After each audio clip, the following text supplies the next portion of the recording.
avevano detto che per metà agosto la strada era di nuovo riaperta e invece siamo in questa situazione che secondo me si andrà a fine agosto, se no anche a inizio settembre, perché se invece di lavorare si fa anche ferie, i lavori non vanno avanti. Il paradosso del Fadalto è tutto qui e lo riassume Riccardo Piccin, titolare del Gallo Nero a 9. A un mese dalle due frane che hanno invaso la statale di Alemagna, non solo il tratto è ancora chiuso, ma il cantiere è fermo causa ferie, alla faccia dell'urgenza dichiarata un po' da tutte le parti.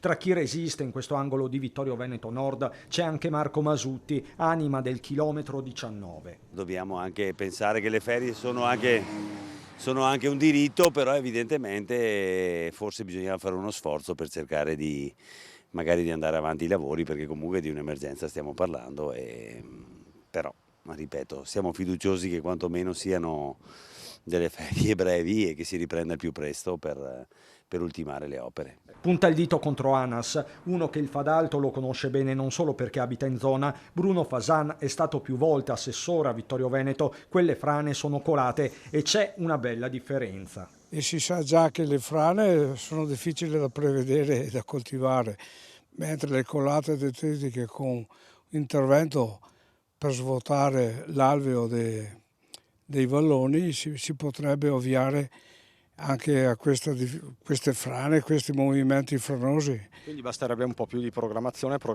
non è Soldi, stata fatta. programmazione, un paio di strade nella montagna e il problema sarebbe stato risolto negli ultimi 30 anni.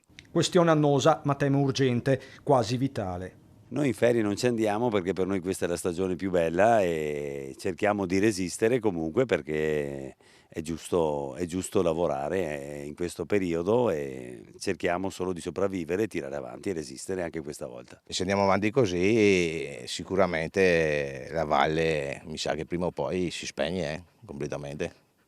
Si spegne definitivamente. Sì, penso proprio di sì.